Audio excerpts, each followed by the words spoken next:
Tens of Palestinians in Gaza City queued up in long lines around a soup kitchen with their pots, hoping to fill them up with whatever little they could get from the watery tomato soup that has little eggplant pieces in it. According to Associated Press, only the very fortunate of them get eggplants, but for the vast majority, it is just soup. The queues were neat until the soup started to run out.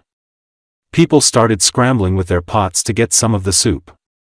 Nytimes, a displaced woman living in a makeshift tent together with her husband and 3 children, said the soup kitchen used to have some 20 to 30 people gathered around it when food used to be available and prices were relatively cheap, but now there are more than 300 gathering to get food from the same soup kitchen. When I stand at the charity kitchen, there's a lot of pushing and hitting. I'm exposed to danger at any moment, especially since I'm pregnant, and there's also the risk of sunstroke. But I bear it and say, it's for the sake of my children, she said. We rely on this meal until another charity kitchen distributes food, Mduk added. 28 countries including Britain, Japan and a host of European nations issued a joint statement Monday saying the war in Gaza must end now, the latest sign of allies sharpening language as Israel's isolation deepens. Gaza's population of more than 2 million Palestinians is in a catastrophic humanitarian crisis, now relying largely on the limited aid allowed into the territory. Israel's offensive has displaced some 90% of the population, with many forced to flee multiple times. Most of the food supplies Israel has allowed into Gaza go to the Gaza Humanitarian Foundation, an American group backed by Israel. Since its operations began in May, hundreds of Palestinians have been killed in shootings by Israeli soldiers while heading to the sites, according to witnesses and health officials. Israel's 21 months of war with Hamas have pushed Gaza to the brink of famine, sparked worldwide protests and led to an international criminal court arrest warrant against Israel's Prime Minister Benjamin Netanyahu.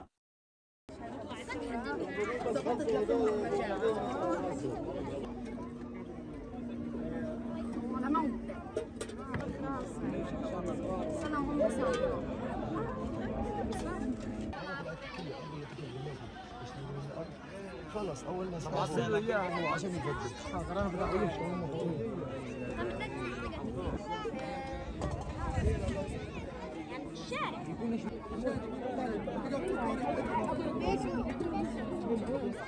بديش 5 طناجر لكن حيكفيهم عايزين بس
خلاص واحد او حياكم يا عم زبط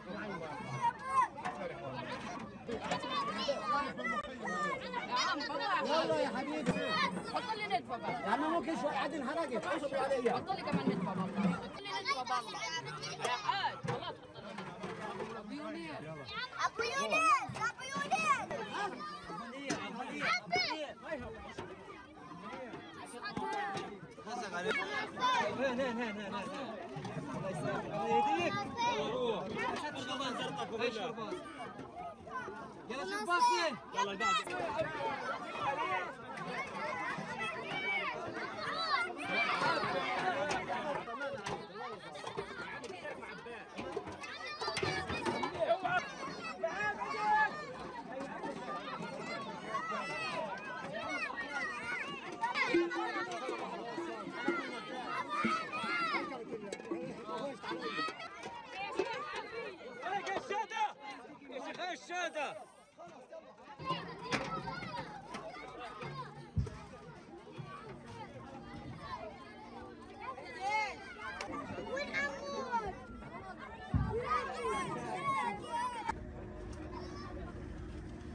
كانت التكية زمان باعتبار انه في اكل وفي شرب والاسعار رخيصة، التكية ما بين 20-30 نفر، هالقد وصلت 300 نفر ويكونوا واقفين. وانا لما بكون واقفة بالتكية مليون هواية، بنضرب بنخبط، يعني معرضة في اي لحظة للخطر كوني اني حامل. وغير هيك ضربة الشمس وبتحمل ومش مشكلة، وبقول عشان خاطر صغاري. والوضع الحمد لله مجاعة، لا خبز ولا طحين ولا إشي، وسلكناها الطبخة بتيجي لا جنبيها رز ولا إشي، وخلص بتمشي الحياة. هذه الأكلة منضلنا عليها لغاية لما تيجي تكية تانية.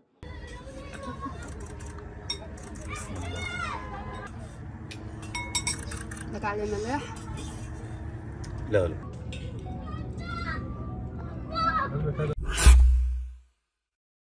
A solo protester and a few journalists were detained in Moscow Tuesday morning during a demonstration against internet limitations. According to Associated Press organized by former presidential candidate Boris Nadezhdin, the protest took place in front of the lower house of the Russian parliament. The State Duma was meant to consider in the third and final reading a bill making it illegal to search for extremist materials, including with the use of VPN. Meta and many other sources were labeled extremist by Russia.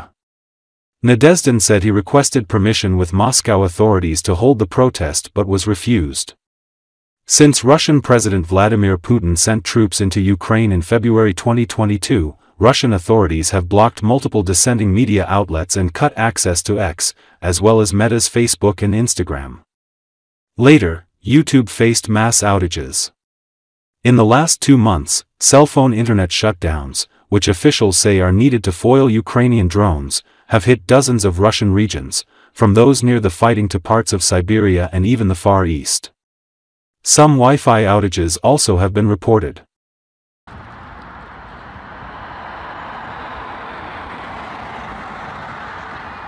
Просто иногда... вот к вам уже другие гости.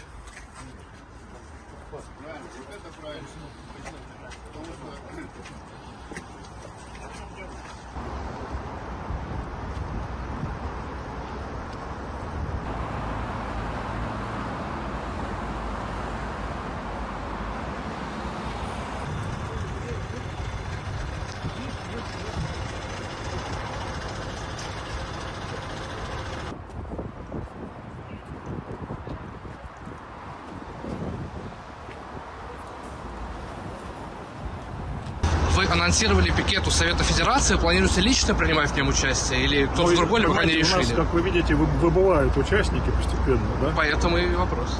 Ну, я лично тоже. Я законопослушный человек. Когда мы подали заявку, предполагалось, что я буду стоять с этими плакатами. И плакаты уже были красивые там, и так далее. А поскольку запретили, мы как законопослушные люди поставили одного пикетчика, это Кисеева.